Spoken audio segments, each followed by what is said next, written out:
Hello there. Nigel Farage is on the verge of losing 12 councillors and has made troubling remarks about a certain Ms Begum. What is going on?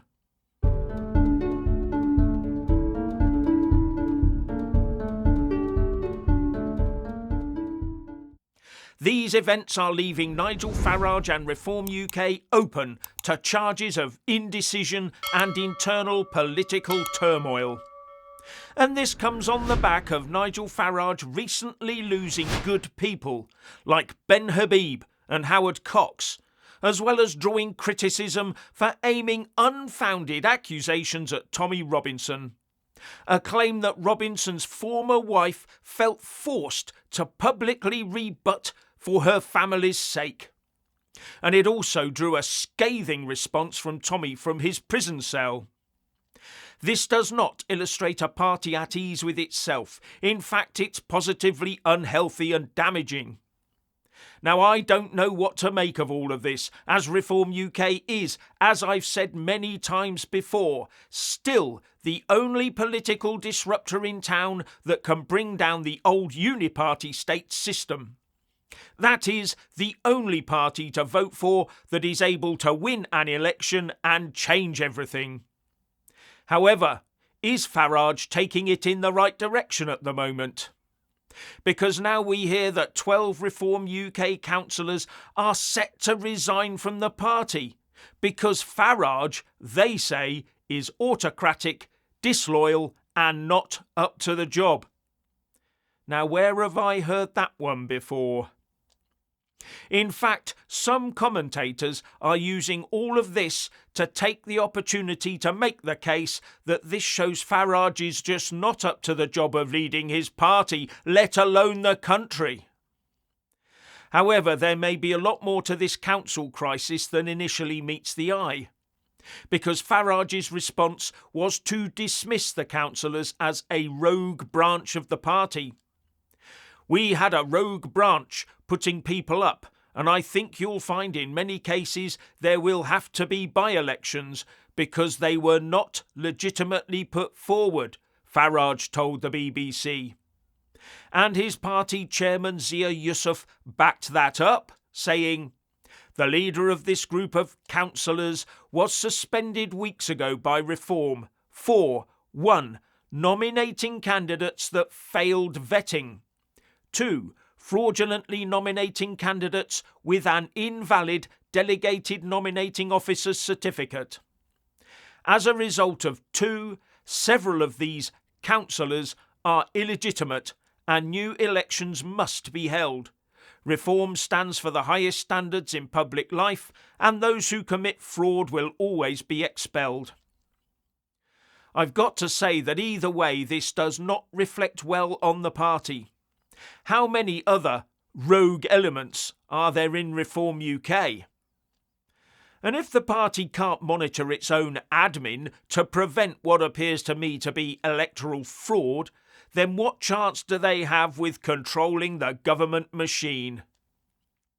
It has also been pointed out that Farage has seemingly lurched a bit to the left by embracing part nationalisation of important industries such as the water supply and steel, all in order to try and capture as many left-wing votes as possible, it seems. But some of this more socialist thinking does not fit in with the beliefs of the more traditional Reform UK supporters. As George Eaton asks in the New Statesman, can Reform UK, a party based on lower taxes and lower spending, manage such ideological contradictions? But the very recent, shall I say, thoughts of Nigel Farage on Ms Begum have drawn gasps of surprise, if not dismay, from his usual support base. To be fair, Farage did say his instinct is not to let her back into the fold. But he did then say she wasn't the worst of the worst, so he's thoughtful on the issue. It was not an out and out, yes, let her back through the door statement. Based, it seems, on possibly sending her to jail and then keeping tabs on her after she served her sentence. And that way she's not festering in a foreign land, becoming more and more embittered to the point of becoming a real threat to us. Just to be clear, I do not personally buy that. First and foremost is that successive governments, both Tory and Labour, as well as the courts, have decided she stays where she is, outside the UK. That should have been enough for Nigel. The question is, why not? Where is this Begum nudge coming from? Me, I'd have just said no, unless really compelling new evidence emerges. Now, were she allowed to arrive back on these shores, would she be held on remand for trial? Or would she be released on licence to roam and associate as she pleased? And is there enough evidence to lock her up? And if she was found guilty of something, how long would she be locked up for? Could she end up winning sizable compensation from our courts because we allowed her out of the country as a minor? Then there's the inevitable press conferences, appearances on TV, book deals, maybe a stint on I'm a Celebrity. Who knows? We might even see merchandise being sold across the web to her supporters. She could become a celebrity figure around which the wrong type of people could congregate, or worse. But that's all supposition at the moment, as there is no real chance of her coming back.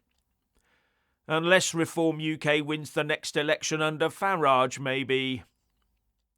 And on top of all this, there does seem to be a lot of doubt about how democratic the party really is. Is it still just the Nigel Farage show? Does party policy really just rely on what Nigel is thinking about when he gets up in the morning, as some do claim? All of this smacks to me of a party that has no real core beliefs. Core beliefs have to be more than just what one person dictates. Nigel Farage would be well advised to read and then sign up to The Pledge at thepledge.org.uk. That would give his whole approach a firm base from which to start. It seems like forever that politicians have told us barefaced lies just to get their snouts in the government trough and then lied again to keep them buried there. And all we have to hold them to account with is their soon-to-be-forgotten manifesto promises. Look at what Labour promised to do and not to do, and then contrast that with what they've actually done once in power. Can you imagine if this succession of Lib-Lab-Con uniparty governments had lived up to the pledge and the People's Charter where it says, "We believe in equality, that all people living in the UK are equal under and must be subject to UK law"? Would we have a two-tier justice system and talk of Sharia courts? I think not. And would we have undemocratic parties and institutions governing us had our politicians pledged by signature to stand for freedom, equality under the law, real democracy and family? Would our politicians feel empowered to dismantle our country and our cultural heritage had they pledged to reclaim our nation's identity, its Christian traditions, culture and values? As far as I'm concerned, the pledge will grow as more people find out about it, and it will become our bedrock and the yardstick by which we measure those that purport to rule over us. And the more people, like you, that sign up to it and spread the word, the more powerful it will become. And the fifth and final part of the pledge is to resist tyranny. As far as I can see, the current Labour mob is more intent on imposing tyranny on us rather than opposing it.